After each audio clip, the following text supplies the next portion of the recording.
My name is Matt Greenberg. I'm the Chief Revenue Officer of Advertising Week, and welcome to Streaming is the New Black. Today we're going to have a conversation around the streaming services. As most of you probably can tell by the way that you consume media today, cable, set-top box, the way that our parents have traditionally watched and consumed video and content is dying, and subscription services streaming is king. And we have an esteemed panel today of experts in this field. I want to invite our moderator, Mateo Cervels, who's senior researcher at eMarketer, as well as our panelists to come up and get our discussion started. Thank you so much. Mm-hmm.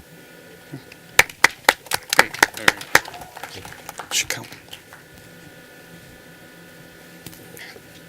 Thanks. Thank you. Hi everyone, how's everyone today?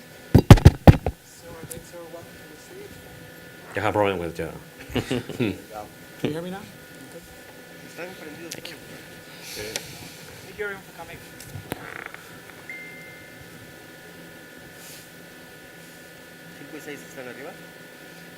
No, del 1 al 4. Yes. Bueno. Can you hear me? Sorry. Bájate del 5, por favor. Pon el 5, pon el 5. Pon el 5, pon el 5. It's your thing. Turn it on? Yes, turn it on. Or maybe here. There you go. All right, there we go. All right, well, thank you everyone for coming out today. We have a great panel, as mentioned. So I'd like to welcome Gerardo Vélez, who is the head of entertainment partnerships for Latin America at Twitter. Next to him is Ivan Marchand, and he is the vice president of Mexico, Colombia, Peru, and Central America at Comscore. And last but certainly not least is Eddie Vaca, and he is the president or founder and CEO of AmpLive. Thank you. So today, we are living in exciting times, and I'm sure for those of you that have attended the other sessions today, we're all about video and looking at this great ecosystem that we're living in these great digital times. And most importantly, streaming services have been all the rage, and now we're seeing these new models come out, paid content and avoiding ads. And what does all this mean for advertisers or people or content producers that are trying to get their content out to the world? And with ad blockers and people paying to avoid ads, we have some new challenges ahead. So before beginning, I cover Latin America and Spain at eMarketer. And we recently just published our latest forecast on digital video. So in Latin America itself, digital video is growing. I mean, if we take out Asia Pacific out of the mix, just in terms of sheer size, population, penetration, usage, Latin America is actually the second highest region in the world that consumes video. So we're projecting by the end of this year, about 284 million people will have watched some type of digital video now on any type of device. Now, when we look at the use of mobile, so Latin America is also second in the world in terms of mobile usage and social media usage.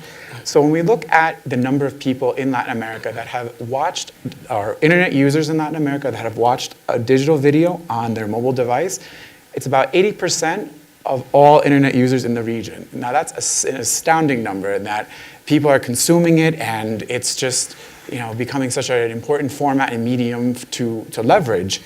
So whether it's like pre-roll, in-stream, out-stream, banner ads, and all different types of formats, there are so many different ways that we as marketers can reach our consumers. And today, I'd like to open it up to our panelists today and kind of really start with what's driving this video phenomenon within the region, this over-the-top video or video on demand, and what are the drivers in the region? Yeah, maybe I can start if you want. Hello. In my honest point of view, really, we have a huge difference between the status of internet in the US versus Latin America, But in my point of view, the first point that we have to cover is the basic connectivity. Mm-hmm. In the last 3-4 years, as Comscore, we saw that explode the numbers of mobile phones, explode the numbers of connected devices. The company of telecommunications are competing a lot to grant access for lower prices, more megabytes, etc. So I think in Latin America today, especially in Mexico, the roadblock in terms of the connectivity is totally out. Exactly. And even too, so as we're seeing this shift to digital video, and one of the things that I've noticed, tracking the regions, that TV has a very important role within Latin American society. It's like the fiber, in terms of ad, it has a huge percentage of traditional advertising spending. So with this rise in digital video consumption, what does this mean for the television industry and its role within the socio-economic and social structures of Latin America? Yeah, well, I think it goes to entertainment in general. Like content consumption has been always a basic need, well, at least in the past century for humanity. And as Van mentioned, like technology, internet has really brought this front and center for us to consume. It has grown, any media outlet has grown throughout this past century noticeably. And now, as you say, speaking about TV, it's funny what's happening. Well, it's obvious, not that funny for some people, but like audiences, millennials, young audiences have tended to stop consuming the traditional way as we were accustomed to before.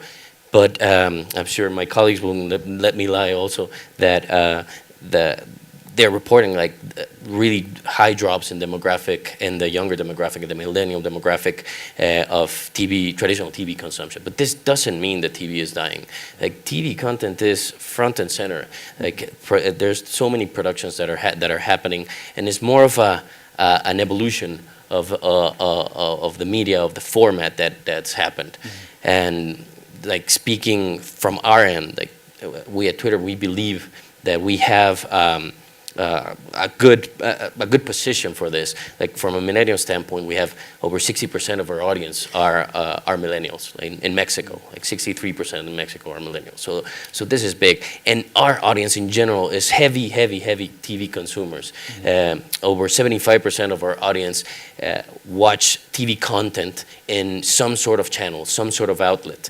I mean by this, maybe they do it free-to-air traditional TV, they do it through a cable service, they do through a known and operated web page of a broadcaster, from an OTT, from a VOD service. So there are many ways that they are consuming these type of content. So what are they? Why is Twitter so relevant for them? Because they're doing the phenomenon known as a second screen, which I'm sure that everybody has done this at some point. We've watched in front of a TV, a monitor, or whatever we're watching, and at the same time we have our phones out and we are engaging, right? 82% of the audience in LATAM do second screen, and a big part of that is to engage with TV content that they're watching at that exact moment. So, and what are they doing? Like at the before show, there are trends. There is gossip. There is speculation about a certain event, sporting event, awards, or something that it's newsworthy. During the show, maybe there's a ton of debate, maybe even fights. Meme creation is huge. Ask MasterChef here in Mexico. One of the big things they do is they really nurture the meme ecosystem. There's voting that's happening on the commercial ad breaks. Yeah. There is, after the show, there are recaps, there are reviews, there's fan reactions. So all of this, it's really, this conversation is really strong in our platform. And really, I think the challenge for what you mentioned for LATAM, and really for like all content creators and TV broadcasters, I think it has to do from two standpoints. One, it has to be from a technology standpoint and how they adapt to the platforms that they have at their reach, and how they really plan an integral strategy and how to use each platform to their best of their abilities. And the second part is like, all this same technology has brought down barriers, and content is now competing not only with the content that you used to have inside a country, but it's competing with the same language with content from another place that it's dubbed, or content from another place that it's in another language. So the content quality standards, I think, have really gone up, and I think they have to rely less on their parent brand and more on their final product. Absolutely. I'll add to that. Absolutely. Go ahead. It's a combination of both of those things, right? The evolution of infrastructure, and is TV dying? It's not. TV isn't dying at all. It's just being consumed in a different format. So whether that be on a mobile phone, being authenticated through an OTT device or Roku, et cetera, TV is still being consumed at high rates. And I think people are adopting the technology that we are essentially being accustomed to, or coming to accustomed to. With that, it's really about the access to the content. The content is still king, competing across globally now, right? You have marketers from US competing in Mexico, Mexico competing with US. You have Europe competing with US, all for the same amount of eyeballs that are there. So I think TV itself will evolve. And to answer your question earlier about marketers and ads dying, I think they have their work cut out for them. Absolutely. If content is kind of transforming into this new consumable way, like marketers have to adapt to that as well. We'll stop there. Yeah. One point. Absolutely. Go ahead. It's important to share.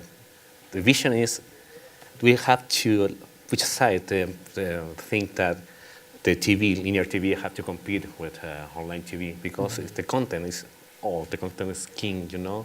For my daughter, for example, it's the same to watch a program in the TV cable or the iPad, you know, or by internet. For she is totally irrelevant. For really, the most important part of this is content. How you distribute the content is, for me, is irrelevant. Exactly. So, and as we create these, or as advertisers are creating these types of content, like either pre-roll, outstream, etc., are we now with people paying for these subscription models that we can avoid ads? Are we creating a generation, like among the younger users, let's just say, that are going to be hostile to these types of ads? Or, you know, something that I thought about from attending some of these panels: if we create relevant content that's engaging, will the hostility be there, or will it decrease? Or what's something that advertisers can do to, I guess, mitigate this subscription model and ad avoidance? I'll give you a story here. So I personally hate ads. I'm in the ad space, so that's really odd. Advertising week, you know. And I don't mind paying for content. So I will always put out dollars to get the content that I want to see. So I'm a subscriber of Netflix, I watch Amazon, and HBO. It's 90% of everything I consume across those three platforms. I still do have a DirecTV subscription, which I can watch OTT for sports. My 9-year-old came to me and says, I hate ads. And then when I told him that his YouTube star, his Jake Paul fan, doesn't get paid unless he watches that ad, he now watches every single ad. The reason why is because he cares about that creator. Being able to monetize the content and knowing that he gets paid from him watching that ad is important for him, because he wants that content to continue to be created. So I think there's a mind shift. Pre-rolls and outstream, I think, need to change. I don't think it's the right medium or the right format for the younger audiences. But I think they're willing to accept ads knowing that there's a cause behind it. And it's true in that he's willing to watch ads on YouTube to support his creators. In my point of view as well, to add something, is each customer is different. For some people, it could be very important to have 100% of attention of the TV series, the soap opera, or maybe the soccer game. And I don't want any interruption of that. Okay, you can pay for that, perfect. On some people, it's the same. You can stop, going to the bathroom, okay, restroom, and you can stop with you're watching something or ad, something like that. So for me, I believe in the power of segmentation. If a content producer have the consciousness in terms of understand the people that you want to touch, will be the solution for that. I believe it's also a matter of economics in the ecosystem.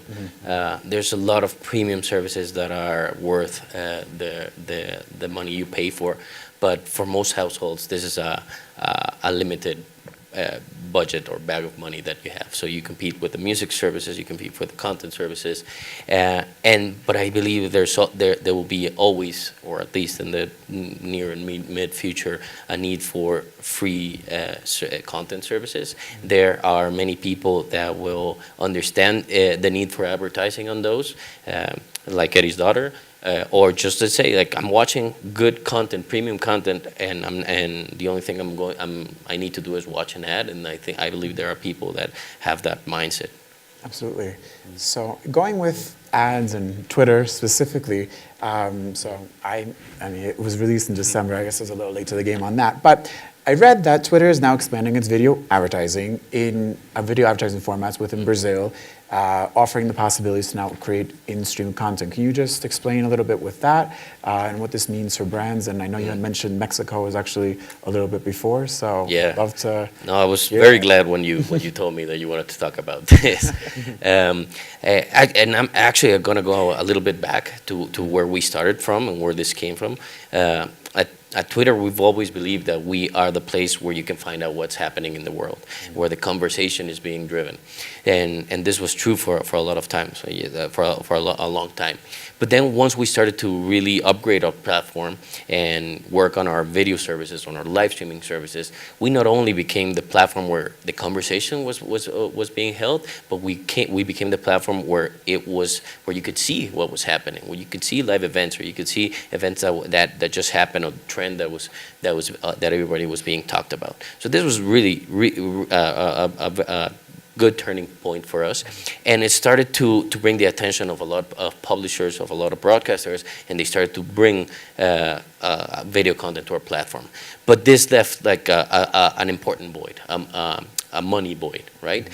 We weren't giving that to partners, and that's when we developed the in-stream sponsorships program. In-stream sponsorships, it's a new name. Many of you probably have heard this as Amplify.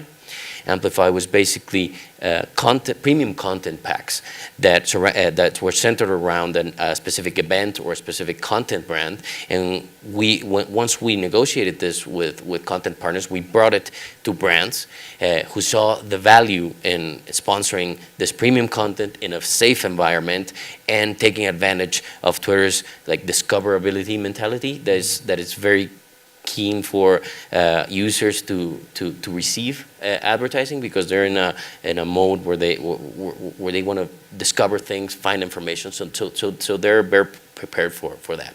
But what happened with Amplify was it's not that scalable. So it's good for this Oscars or Liga MX or the big events, but it's not scalable for a year-long strategy. Mm-hmm. So that's when we developed the in-stream ads product that you're talking about, which we launched last year globally, and specifically in Mexico in November and Brazil in December.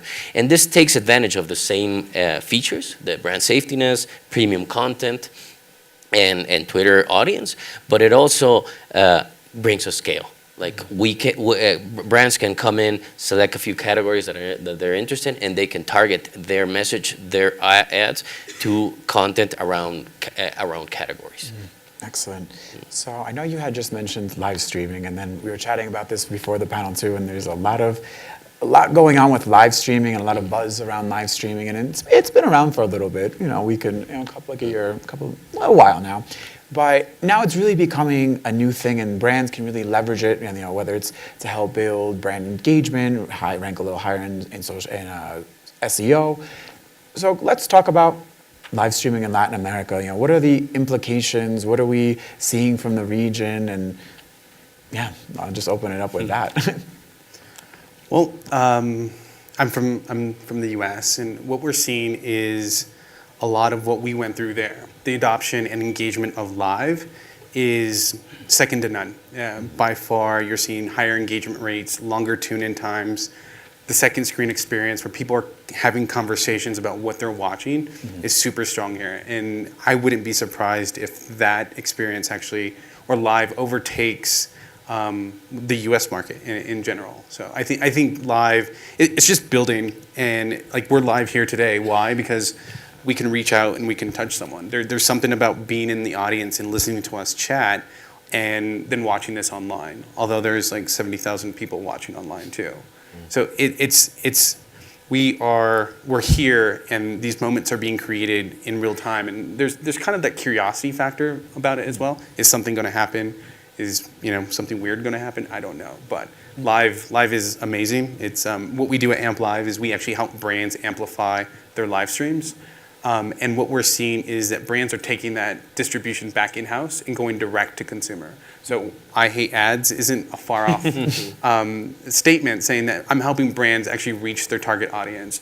Not in the sense of like, let me deliver an ad to someone, but let me deliver my story. Let me deliver my message directly to them and understand who they are. So live here, I see it. It's this big wave. Twitter is leading the pack.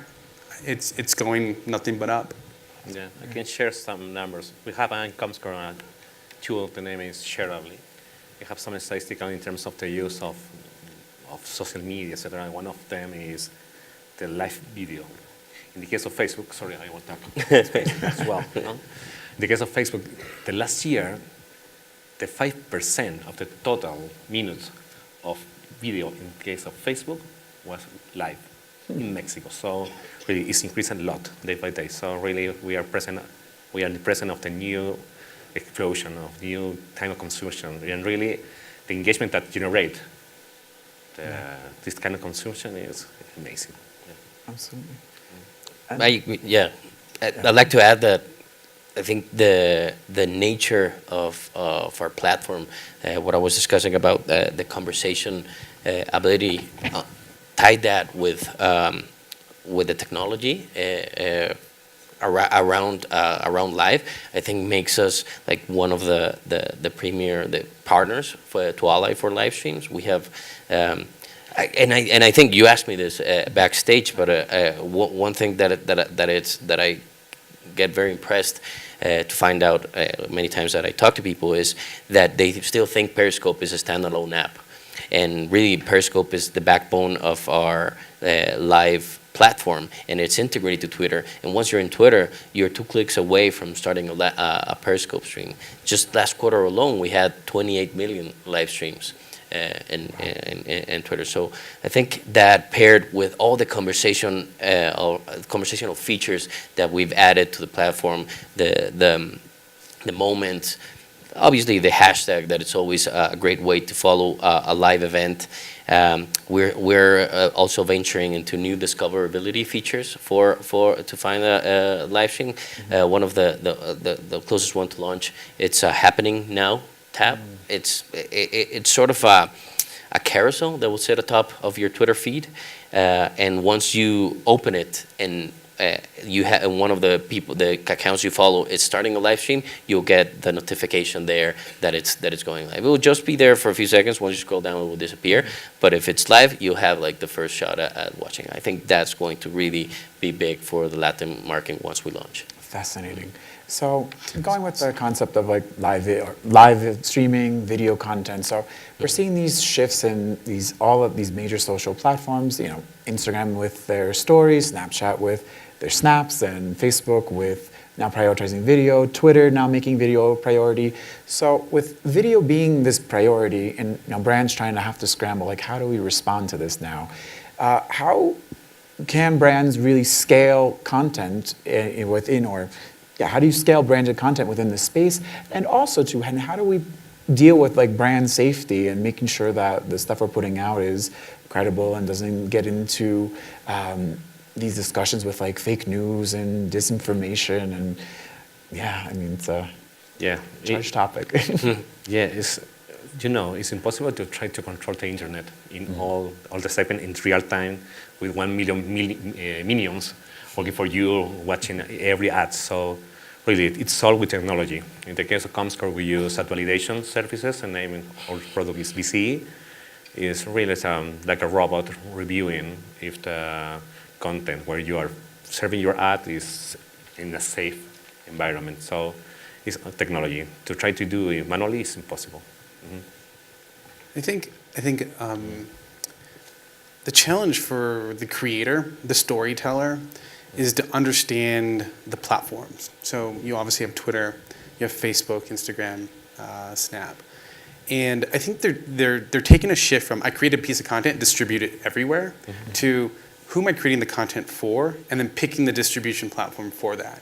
So like what we do is we help identify those opportunities for brands. So we look at a lot of data. We say, okay, cool, you're looking for this audience, you're looking for a business audience.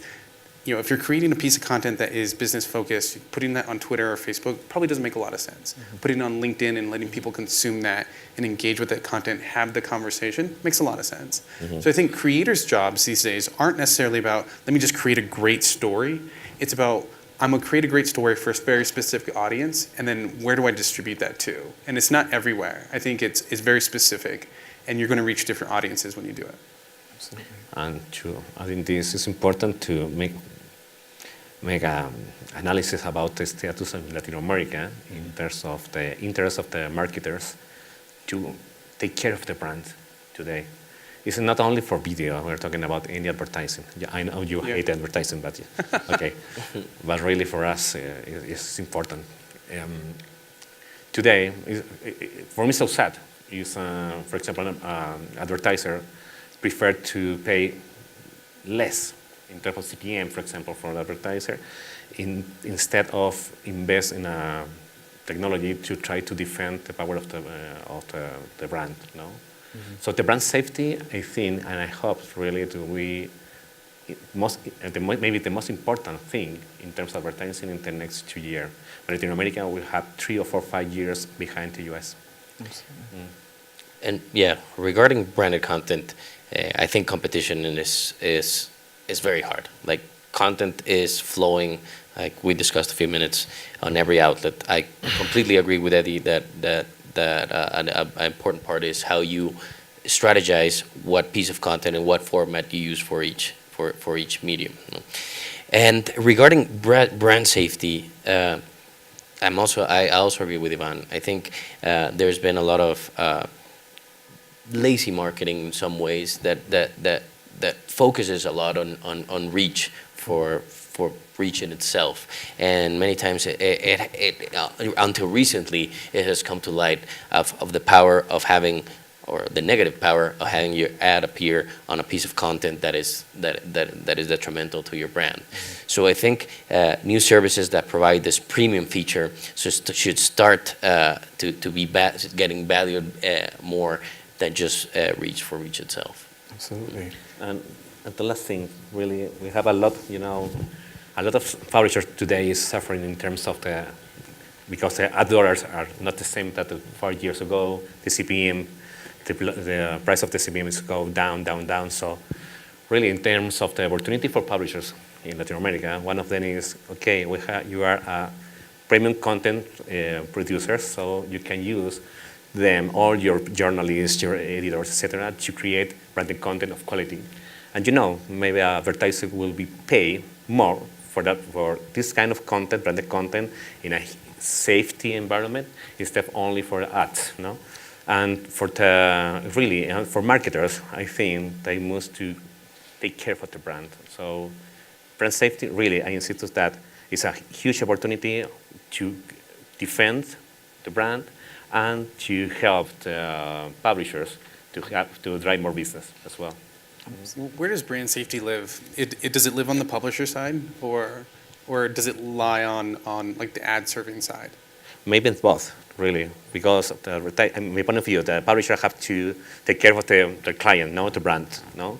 And take care of the brand. If the brand feel they think that the ad will appear in the most safer place in programmatic, where it is a mistake. So it's the whole ecosystem. I'm talking about advertisers, publishers, and the agency have to know that you must to take care of where the ad will appear, or the content when you will contact. No.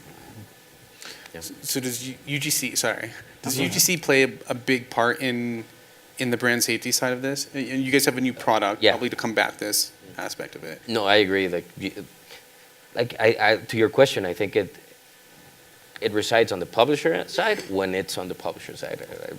I know that's a bit redundant, but if it's a social media platform that has content from NBC, like NBC should be aware which content they should monetize and which content they should not monetize.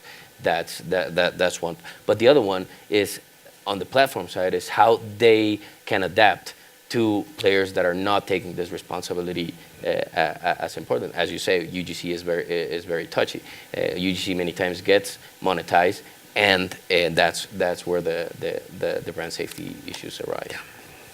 It's very interesting. Excellent. Well, just to give some time for the audience after, just to ask any questions they have.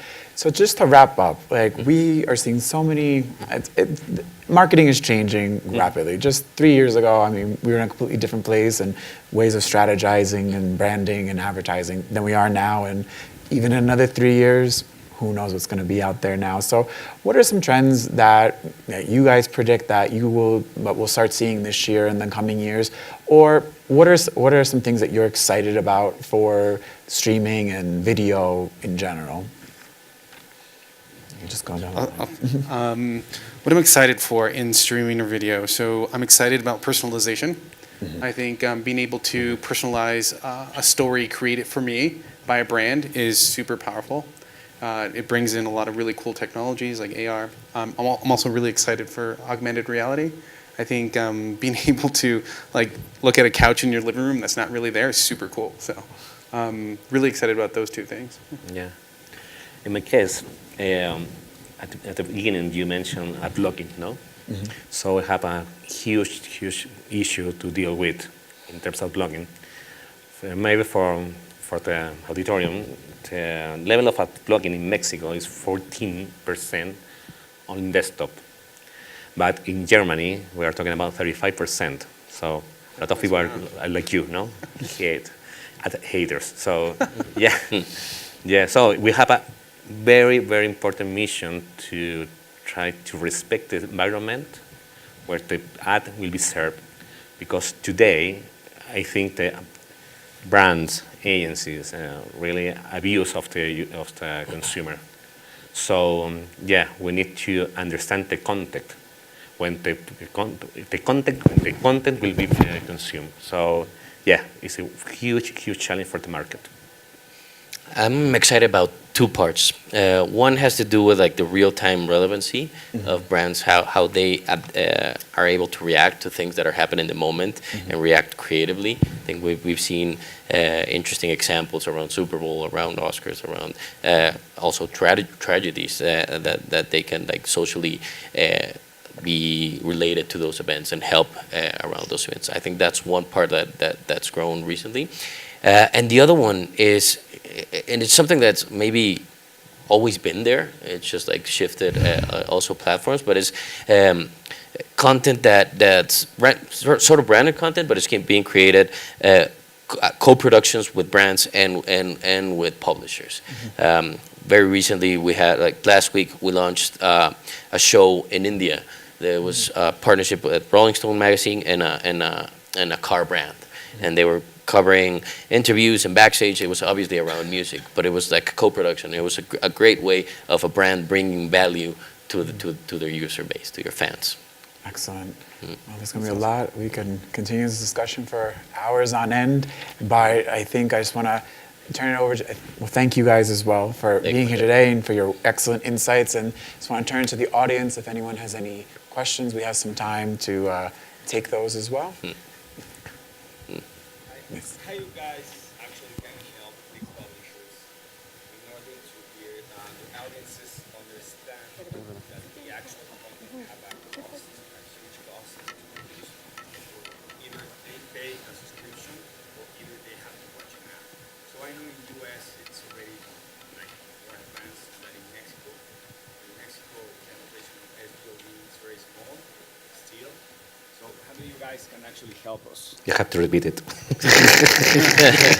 Sorry, my friend. How do you guys actually can help us to, help the big publishers for their audiences understand that the content actually costs a lot to produce, or either do they pay a subscription or they have to watch the ads? Go ahead. I have one. They have this in the US now, and I think it's genius. A pop-up comes up and says, do you want to watch a 30-second ad? It helps us monetize and keep the lights on. or do you want to pay a subscription? And there's a choice. So to what you were saying earlier on, there's some content that, hey, I'll just watch the ad, it's fine. I typically do this in airports. I'll watch the ad, get free Wi-Fi. I think presenting them the option of like, here's this content, it costs us a lot of money, how do you want to proceed?